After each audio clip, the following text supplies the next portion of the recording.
Good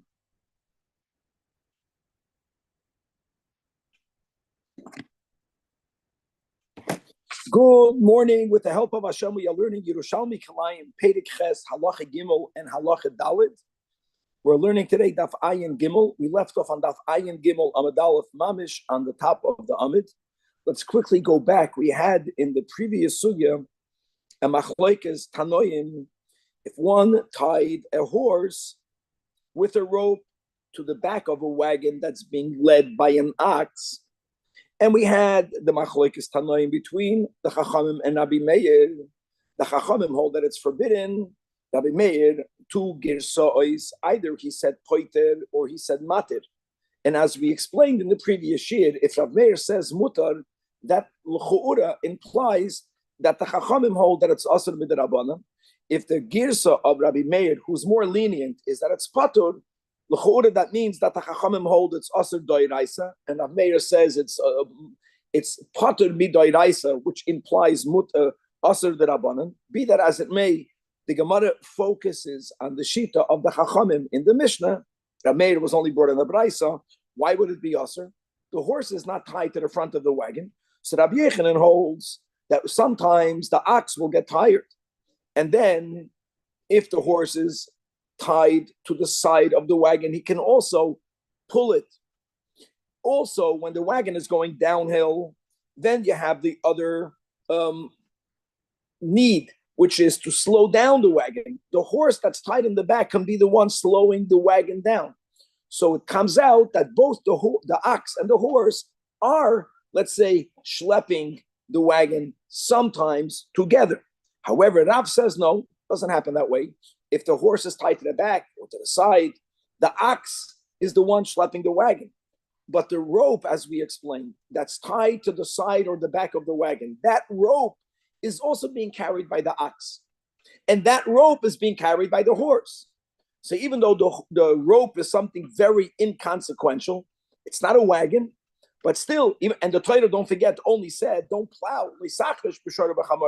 Nevertheless, even for a rope, there's going to be a violation because the rope is being carried by the ox and by the horse. That is where we left off. The Gemara now on Daf Ayin Gimel Amud Aleph is going to focus Lishitas Rav, Bishitas Chachamim, that if there's some joint effort, even a inconsequential joint effort, there is a problem, whether it's biblical or rabbinical. We're going to have some interesting questions, Lishitas Rav, and we'll have some good clarifications, Bishitas Rav.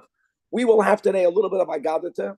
The Gemara is going to get off on a tangent, wanting to know what's the status of a Libyan person, a person that comes from Libya. In what context? In Parshas Kisei, when the Torah speaks about converts from certain nations, when the Torah speaks about a convert from the Egyptian nation, the Torah says that only Doir Shlishi is only then Yavai Lahem B'Kahal Hashem, which means that the first and second generation of an Egyptian convert, we can convert them.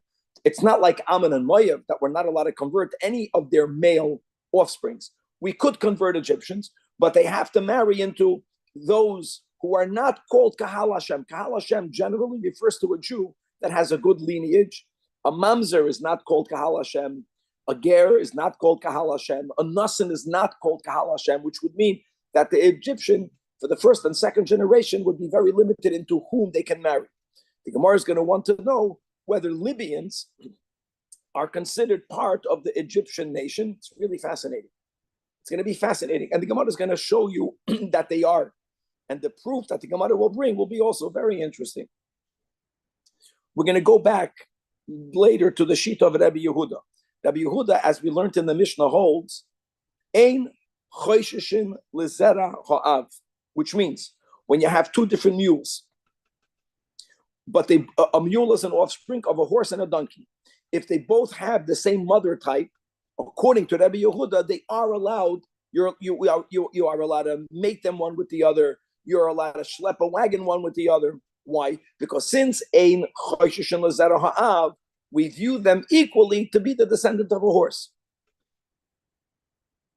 So we're going to have in that shita, first of all, we're going to have samanim. How do you know who the mother is, who the father is? Really, I want you to know, Chavna, that not over here, but in Chulin, we have 3 simanim. Here we're going to have only 1 siman. And we're going to connect it to a statement that Alter Rebbe brings in Pedig Beis and Tanya from Nida, but there'll be part of that discussion over here. And just to share a couple of things, that a female horse, means if the mother was a horse, a female horse has short ears compared to a donkey. They have long tails compared to a donkey. And a horse has a shrill voice in comparison to a donkey. All right? If the mother is a mule, then the child in these 3 characteristics will go after the mother. The mule will have, if the mother is a donkey, the child will have long ears and a short tail, and it's going to have a deep voice. So there are ways to know who the mother is, who the father is. We're going to learn about a sus ben chamoed. Mamish, to some degree, the way we had so much fun in Yavamis, when we started to put together different people, who the father is, who the grandfather is, we're going to have a piece of Gemara. Again, pictures will make it very easy. We're going to have a case of a sus ben chamoed that wants to marry a chamoed ben sus. We're going to see the Shittas Rabbi, the Shittas Chacham. It's going to be fascinating. And we, God willing, will start the next Halacha Dalid. The next Halacha Dalid will speak about a scenario where we don't know who the mother is. We don't know who the father is. All B'Shittas Rabbi Yehuda, because these simanim are not apparent. And that type of animal is called a prutiyos. A prutiyos is a variety of a mule that you cannot discern by looking at that mule who the father was and who the mother was. We're going to identify other very unusual animals. We're going to learn a little bit today about the Adnei Hasada. What we learned Chitas, we just had it by the Makos.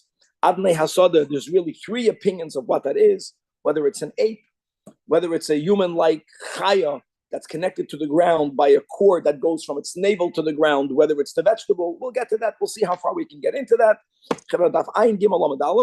Again, we are asking a question, Lishitas Rav, that holds that the Chachamim that prohibit even tying a horse on the side of a wagon that's being pulled by an ox because the rope is being carried together. So now, Rabbi Yirmiyah, boy, what Rabbi, happened? can I ask one quick question Sure. before you get into this? Just like from an intro standpoint, did we talk about what is the real Isser, or at least from an understanding standpoint, of this climb of animals, of pulling together? Because I don't know, as a kid, I always learned that it was a Tsar Balachayim issue, that the Torah doesn't want us to pull a horse and an ox because it goes at different paces and it's painful for the animal. But I don't know, them sharing a rope on the thing doesn't seem to fit with that at all. For sure, and I'll go more than that, even though that the Rishonim give different insights into the positive and negative commandments in the Torah. Even in the Rishonim, there are different opinions. I think what I mentioned, what you just mentioned, I think the Chinuch says it. There are other ideas that are offered by the Rishonim. I hope one will come to me. I know it's another reason it's going to hopefully come back to me. But even if that reason is accurate, which it is, it's we're not Doirish Tamad Kra. But Abshimon is Doirish Tamad Kra. It's a chayk.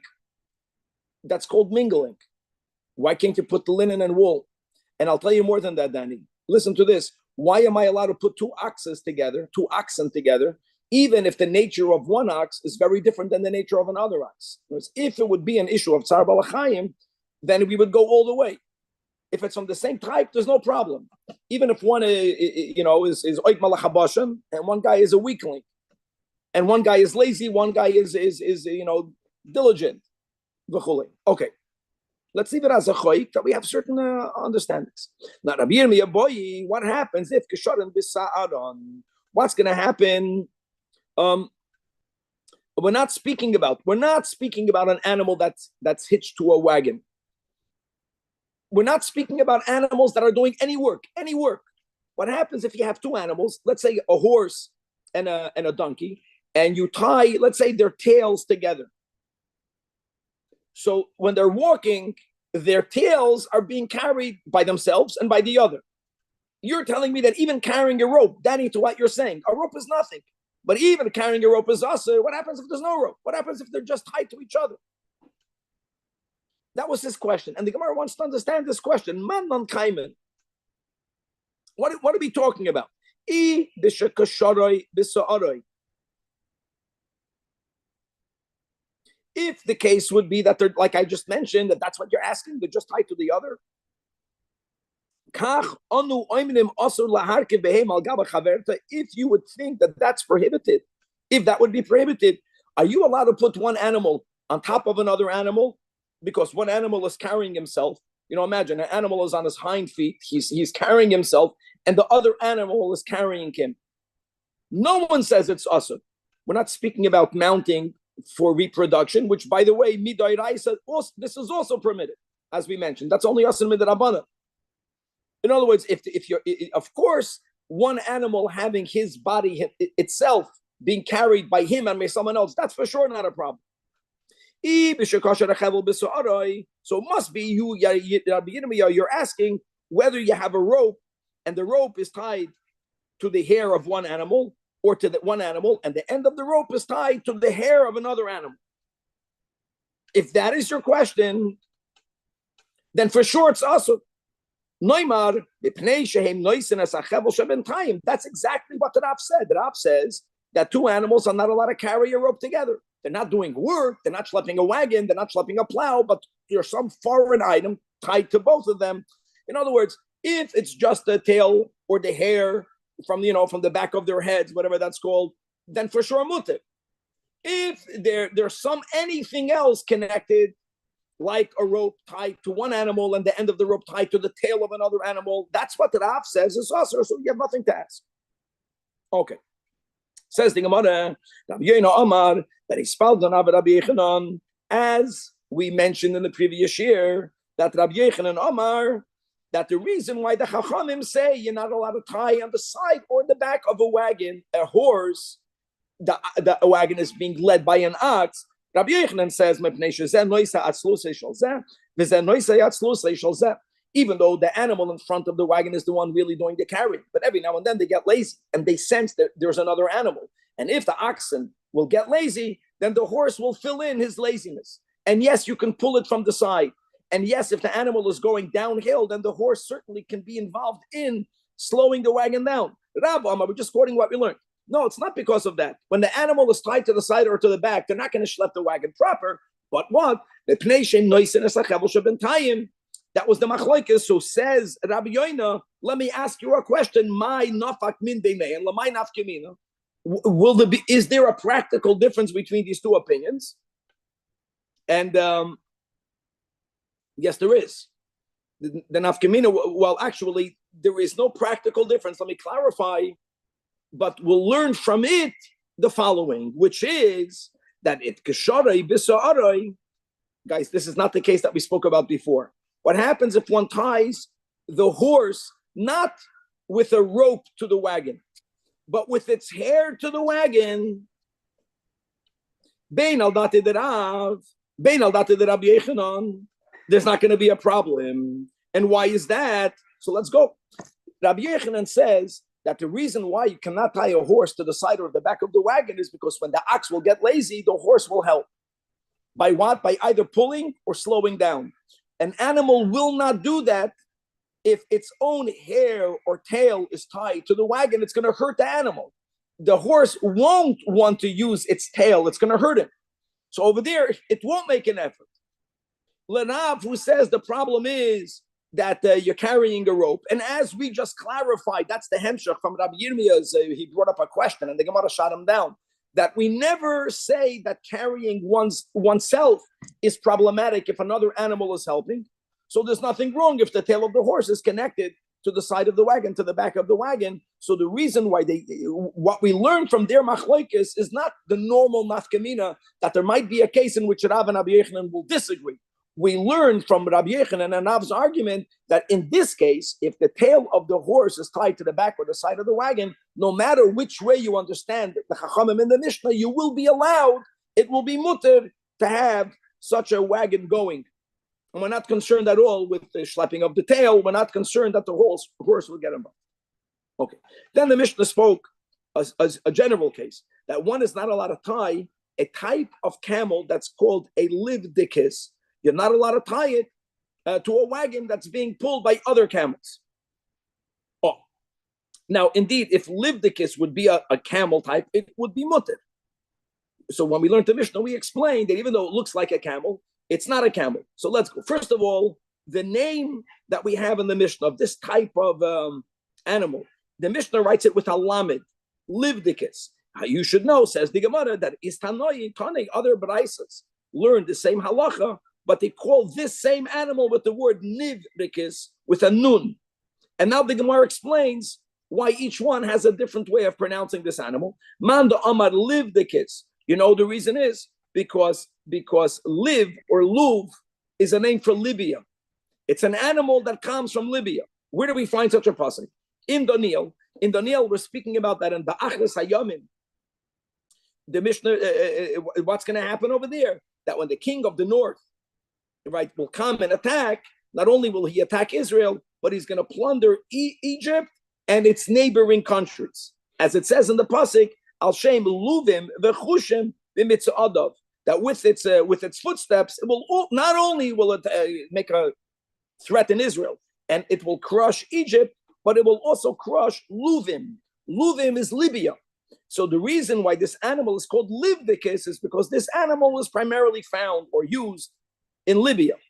Manda Amar Nivrikis with the nun, that's because they use this name not to describe where the animal is from, but they're describing the name of the animal proper. And this animal is called Abhatam. Now, Abhatam,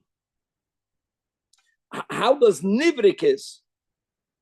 The word Nivrikis doesn't mean Abhatam, but they didn't change its name to be Meramis Libya. So they took out the Lamed.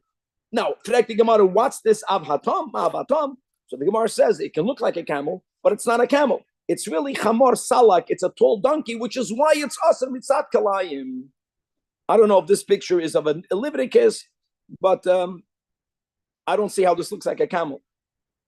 Did you Google Livrikis? I'm curious. Okay. Just a tall donkey. Just a tall donkey. Okay, you never know. Now, Zakti Gemara. Now that we mentioned Libya, we're going to get up on a tangent. And like we spoke out in our words of introduction, that in Pashas Kiseitse, the Torah puts a restriction on Egyptians that they have to wait until their third generation. If they convert, even though they converted, they can't right away marry into Kahal Hashem, only Dar Shlishi. So says the Gemara that both Rabbi Yoina and Rabbi Hoshaya inquired, Gadim, Haboyim, Miluv, Gadim that come from Libya, Mao Lahamtim Lahem Shloisha Doiris. In other words, do we say, the question is, Chavra, is the geographic area of Libya halachically a province of Egypt? And Kevin, you can put up a map and you'll see that Libya and Egypt, and you'll see the question. So the Gemara answers that both Rabbi Yoina and Rabbi Oishaya, they asked, they didn't know, but Rabbi Yoina from Beitzra, I want you to know, was a Talmud of Rabbi Oishaya. And he knew the answer. And he said, I'll show you how I know the answer. Now, guys, fasten your seatbelts. This is Talmudic logic. Minman da anon chomet. When we see that hahon poilam mitzroye, that there is an Egyptian bean. There's a bean that's called an Egyptian bean. But sometimes when kadretiv, when this bean is fresh, it's called inun safchin le luvei. Safchin means people shout out. People call it a Libyan bean. Katunegit, when it's dry, the same bean is called inun tzvachin le pol mitzri. This is the logic. No, the fact that there is a legume that sometimes is called a Libyan legume, sometimes the same is called an Egyptian legume. That means that the names of these nations are interchangeable. That's the Gemara's logic. That was the Rabbi Yoina from Beitzra's logic. And therefore, I'm telling you that that if you have a ger that is converted from the nation of Libya, that's included in the positive commandment, Parshas Kiseitze, that Doir Shlishi Yavalahen. Hada Amri he levuv he Mitzrayim. And because if they would be considered complete different nations, then you would never have, take a look, you see that? You would never have a bean that would be called the same bean, even though it's when it's fresh, it's when it's dry, it doesn't make a difference. You wouldn't give it the same name. If I'm not mistaken, we have in Chazal that Egypt is Arba Meas Parse al Arba Meas Parse. 400 by 400. Now I have another question. We're speaking about a convert. How about the law of not settling in Egypt? Lav midorais. However, we are to understand the great of our chachamim that ended up living there. However, you'll understand, there's so many different ways. Maybe the law is don't go back to Egypt on the same route that we took. Or you're not allowed to settle there with the intent of living there forever. But if you settle in Egypt the way all of the Israelis settle in Los Angeles, which is every single one, they can be here for 120 years, that they are Israelis and they're moving back right away, then there's not a law. However it works. What about Rambam and what he said about his the Rambam wrote on himself, life. The Rambam, who I'm violating this commandment. He wrote it on himself. But it can be that he was violating it, kipshutoi. And indeed, the Rambam was running away from Israel because of the Muslims that were killing him over there, so he went to the Egyptians. At that time, they were going to let him live over there. Okay. Now, look at this. Wait, so the question is, if the Jews that went back to Libya, like Edo Cohen's family, yes, if they were violated the same law, whether they needed the same heter the Jews need in Egypt, or whether they didn't need a heter. That's a better way of wording it. And now the fact the Gemara doesn't ask that question. We're only speaking about a convert. I want to tell you one thing that just came to me, that one of the Rishonim say that after Sancheiriv was mevalbel the whole world, you can settle in Egypt. Because the issue was to live with the Egyptians. They were very depraved people, but it's not Egyptians. Was he after Rambam? And if so, I'm trying to remember who says it. I'm trying to remember who says it. Sancheiriv wasn't the times of pious Rishon. What are you talking about? I'm trying to remember which Rishon says it. Okay, let's go back to it. Now,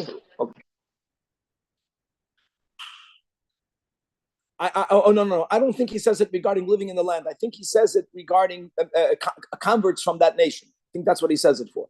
You have to look in the Chumash, Mekrois Gedolos. One of the Rishonim say that today an Egyptian is not an Egyptian.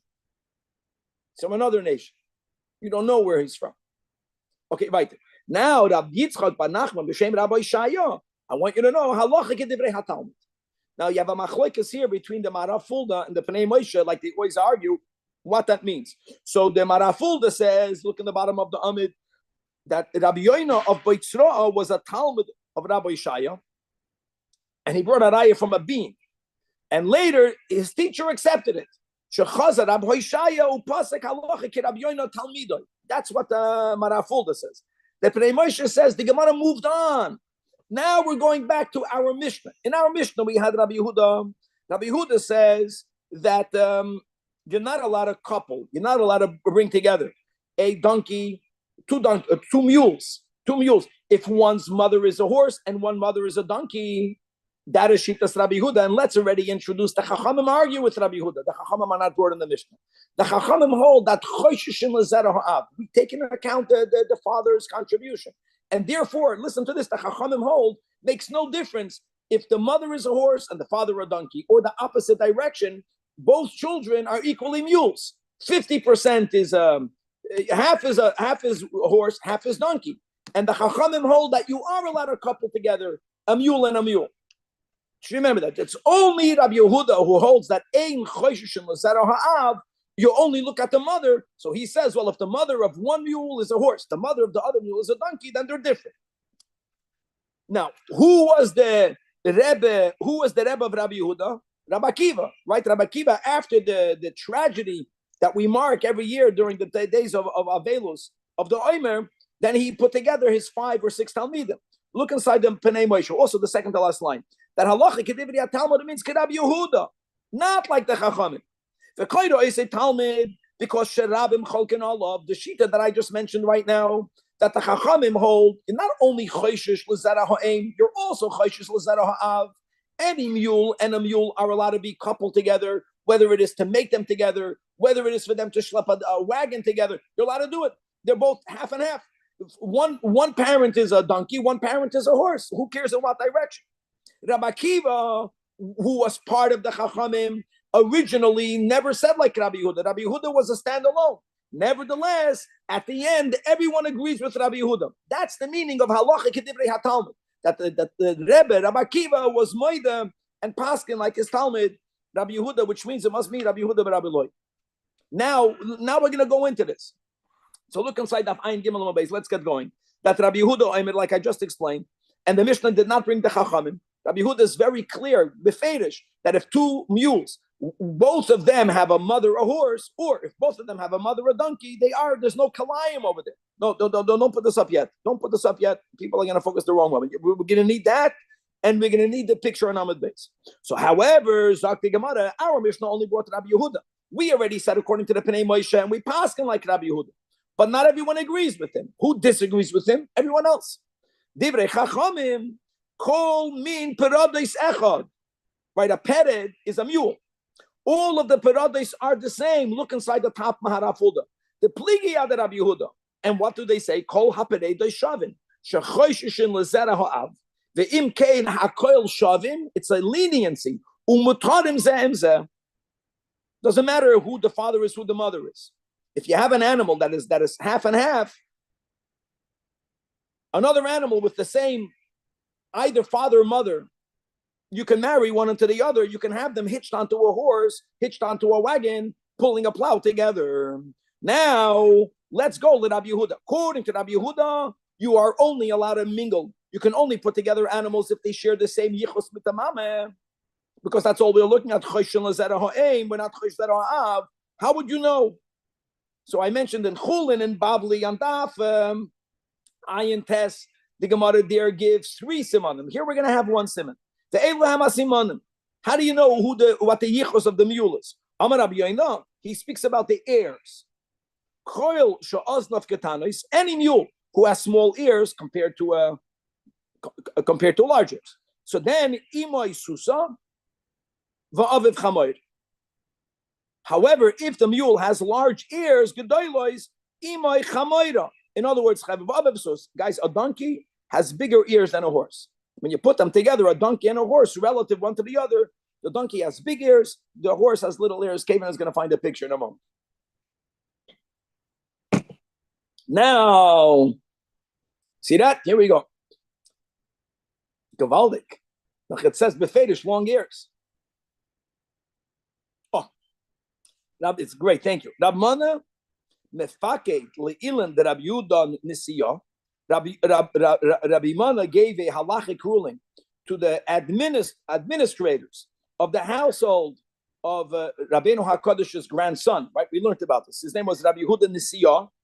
That if beisun mizbain mulva'an, if you want to buy mules, and why would you want to buy mules? Because the schlep to ride the carriage of the nasi, and we are learning lachachamim. You can buy any 2 mules, almost any 2 mules. We'll see an exception, but let Rabbi Yehuda, and we paskin like Rabbi Yehuda, you have to make sure that the mother they share the same mother type.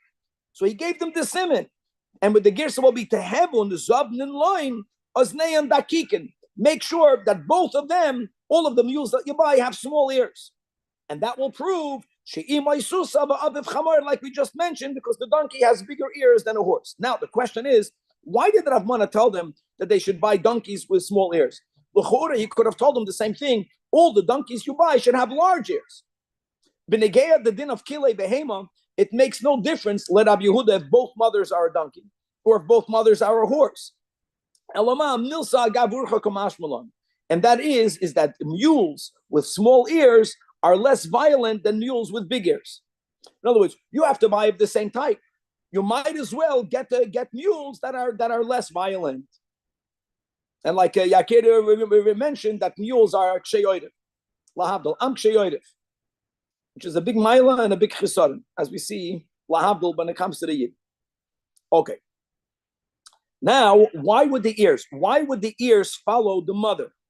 So we're learning, like we mentioned, we have a piece of this, and Tanya Pedig Beis, the Alter Rebbe brings from Gemara Nida that loivin shemimenu gidim ba'atzamis v'siparnaim. So we're going to see what part of the child comes from the father's contribution, what part of the child comes from the mother's contribution. We're going to see over here that the skin comes from the mother, and being that ears are from the skin, they're made out of the skin. That's why if your mule has smaller ears, since the horse's ears are smaller, the mother is a horse. Now, haloivin min ha'ish, and that contribution, the semen shemimenu comes the moyach. Can't blame your wife for the moyach of your kids, guys. It's you. Remember that. And ba'atzamois and the gidim, and actually, all of what we're saying over here is that the light-colored parts of the body comes from the father's seed. The ha'oidem, red, right? The ha'oidem in ha'isha shemimenu, what comes from the woman's contribution, the skin and the flesh and the blood. And like the Mara Fulda, in the middle of Divrei HaMaschal, loivin min ha'ish, around 7 lines from the top, it says that's the proof. We have the proof now. That umaisi lo hache. Why are we bringing the statement over here? Lo hichiach sheha'oid, that the skin is min ha'ein. It's hachinami ha'aznayim, the ears achar ha'ein, which is im hisus, if the mother is a horse, if the mother, not the donkey, the horse, aznav ketanois kamoy imoy, and the im gedoylois, if the ears are big, it means the mother was a chamayra. Now back in the Gemara, we're not done yet. So the loivin min ha'ish. So the moyach hatzamis and gidim come from the father. The oid basar v'hadam 3 and 3 come from the mother. V'haruach v'hanefesh v'haneshama, another 3. Ulahoyer, that the seder of the 3 is not milmaila lamata, not milmata lamaila. Interesting, right? Either milmata lamaila would be by us nefesh ruach and neshama, milmaila lamata neshama ruach and nefesh. And we go in the middle. V'haruach, v'hanefesh, v'haneshama, mishal HaKadosh Baruch Hu. And therefore, u'shlashtan shutafim boy. All 3, we mamish partner with God more than in any other area with our children. Well, now that we mentioned Shitas Rabbi Yehuda, Rabbi Yehuda holds, now that we mentioned Shitas Chachamim, the Chachamim hold that I don't care who the mother is. I don't care who the father is. A mule is a mule. And a mule can be mated with a mule. And a mule can schlep a horse, can schlep a wagon with any other mule.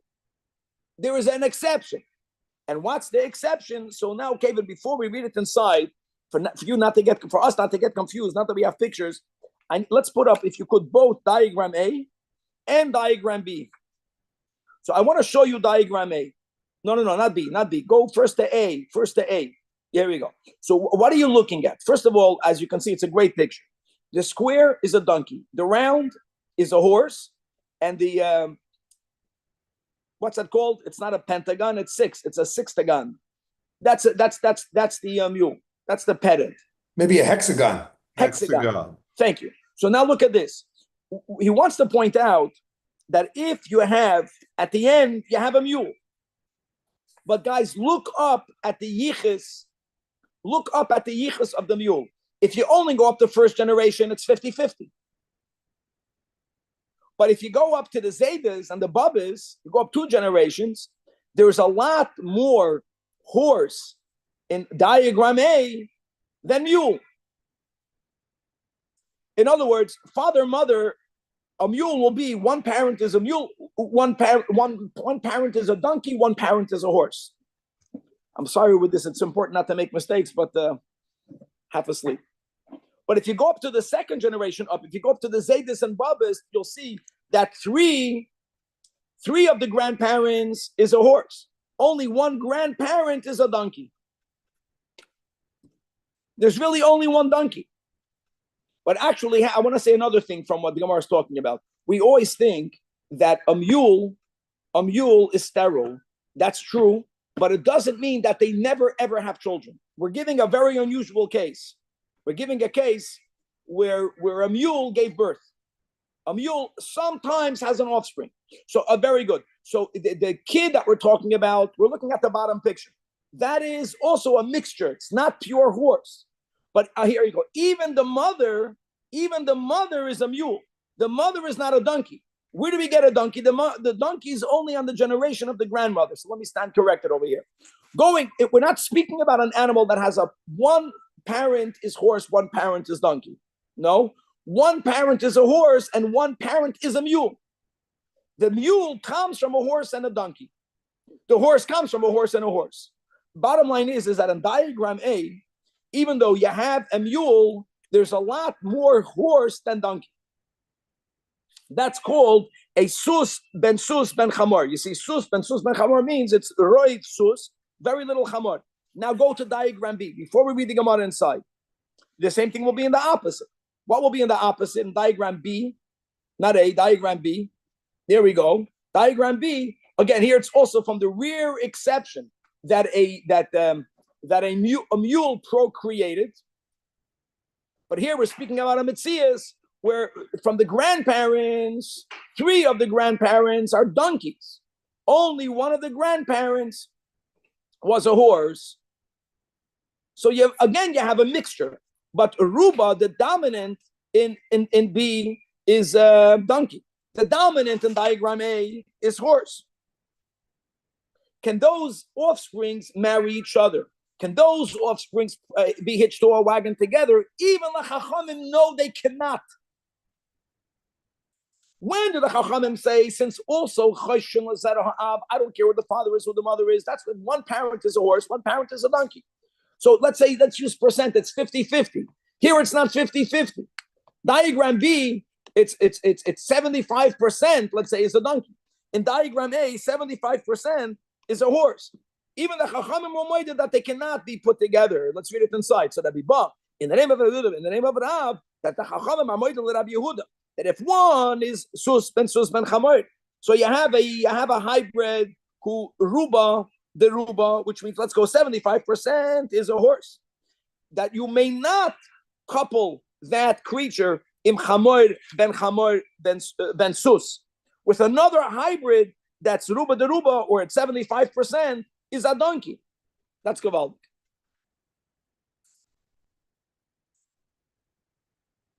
And now going back to the ikar machlokes between the Chachamim and Rabbi Yehuda, don't forget a mule is not the only hybrid.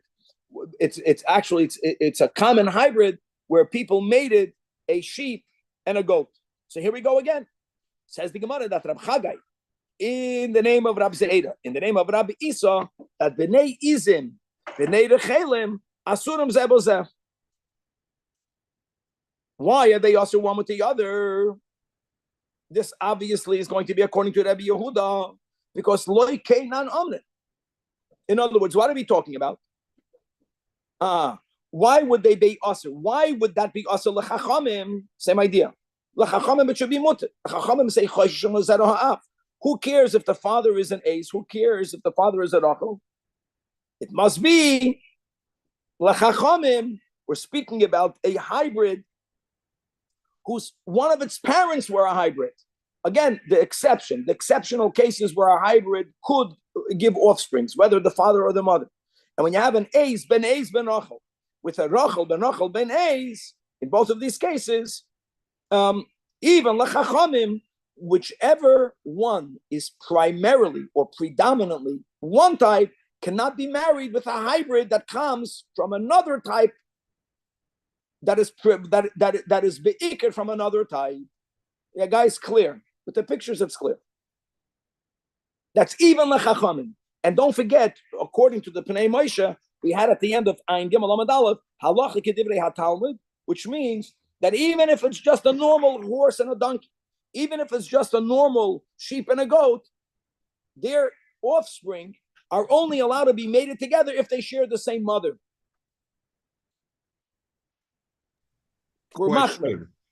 Question. Yes. If you go back to the 2 diagrams, in both diagrams, the mother is a mule. No, in both diagrams, the mother, the mother is a mule. So really, we need to go back 2 generations. 2 generations. Yes. It's not a 1 generation thing. That's right. That's right. That's this, Vlad, the reason why this case, just to emphasize, it's unusual that a hybrid will have offspring. It's a very unusual case. The chiddush is that in this unusual case, even l'chachamim, there'll be a mismatch. There'll be a prohibition. When one is predominantly one and the other is predominantly the other. And Rabbi, just to be clear, according to the Chachamim, they don't care really the difference, who's the mother, who's the father. A mule can be mated with another mule, no problem. And then we learned this with this only with this exception. Correct. Got it. Okay. Oh. And now let's go weiter. So, like, first of all, we mentioned that even though our Gemara only gave the siman of that a horse has small ears and a donkey has large ears, the Gemara in Chulin, Bavli, Daf Ayin Tes, gives two other simanim: tail. A horse has a short tail. A horse has a short tail, and a donkey has a longer tail, and a horse has a very light voice, a shrill voice, and a donkey has a deep voice. So normally it's easy to know who's the father, who's the mother. And Rabbi Yehuda, you have to know that. However, there's a certain type of mule that's called a pirutoyos that we don't know who is the tata, who's the mama. And again, Rabbi Yehuda, you would have to know. So we're being machmer. So says the Mishnah, this is behem shech l'shitas Rabbi Yehuda, that if you have a pirutoyos, so you don't know who is who, we also have to be machmer. Also, because maybe the father of one is a mule and the father of the other is a donkey. The mother, different species. That's the number one. Now the Mishnah is speaking about another din. We're going to see how far we can. We're not going to go the whole Mishnah. Another step. A ramach is a certain type of wild horse. And a ramach is allowed to be coupled together with a normal horse. We don't say that the ramach is that like Libyan creature that we were learning about. We don't say that. A livdikis or nivrikis cannot be together with a camel. A ramach and a horse could be. Why? Because we look at the ramach as a wild horse. A wild horse and a domesticated horse are of the same type. You can make them together, and they can be hitched to the same wagon together. Next thing in the Mishnah, and now we're going to learn about unusual creatures, and we're going to learn this, and we'll stop over here. There's an animal called the Adnei Hasada. The Adnei Hasada is an animal, and we're going to learn, God willing, tomorrow. I'll quote the Medrash tomorrow. Let me just give you right now that two of the three opinions, to leave something that's very fascinating. The one opinion is that the Adnei Hasada, which is a human-like creature, right? It's a big ape. It's a big ape. It looks like a person. It has a lot of human-like features. And what is the Mishnah? That's opinion number one. Let me read the din of Rabbi Yossi. So Rabbi Yossi says that the Adnei Hasada is metamois ba'oil ka'adam, a big chiddush. When it comes to a dead carcass of a behemoth or a chaya, right, they give off tumah. But the way they give off tumah is b'mago b'mas. Tumas oil is uniquely by a human being. Parenthetically, according to Rab Shimon Bar Yochai, it's only by a yid. Atem kureim adam. Adam kiyamas ba'oil. But here we go, Kevin. But looks like a human. Looks like a human. But let's put Rashbi aside. Any human being has a din that not only do they impart tumah b'mago b'masa, but even oil.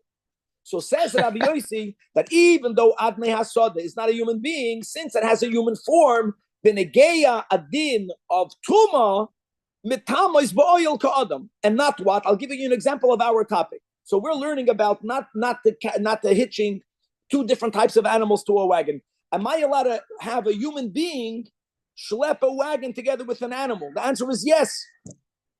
I want to go back to what Danny was saying before. I don't know how to answer that. You're allowed to do it. So can you, if an Adnei Hasada would be a bona fide human being, then you can hitch a wagon to a big ape and to an ox. But we don't say that. It's Adnei Hasada is not like a human being for all of the halachas. Only the Negeya Dinei Tuma is the Adnei Hasada ke'adam. Let me give you one other opinion, and then we'll stop it at that. And the other opinion is that there's a creature, looks like a human being, has the features of a human being, but it's connected to the ground permanently by a thick rope. And find a picture for that, Kevan, that goes from its navel into the ground, and it gets its nourishment from the ground. This creature is so violent and so strong that if you enter, it's a daladamis, which means it can only walk around with a cord. That was the whole thing, that Hashem moved them around by Mitzrayim.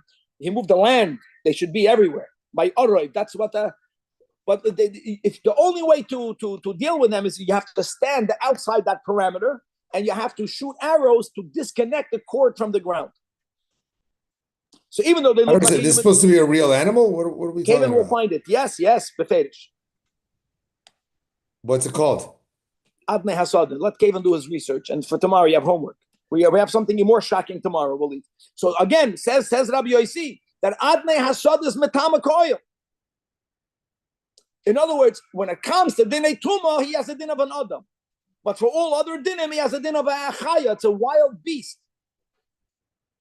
So we have the Dalfina in Bechayres Babli Daf Ches Amadalef on the top, the mermaid, and now we're learning over here in Yerushalmi Kalayim Daf Ayin Gimel or Perek Ches Halacha Daled about the Adnei Hasad. More to be continued. It's late. Oh, Don't forget the camel.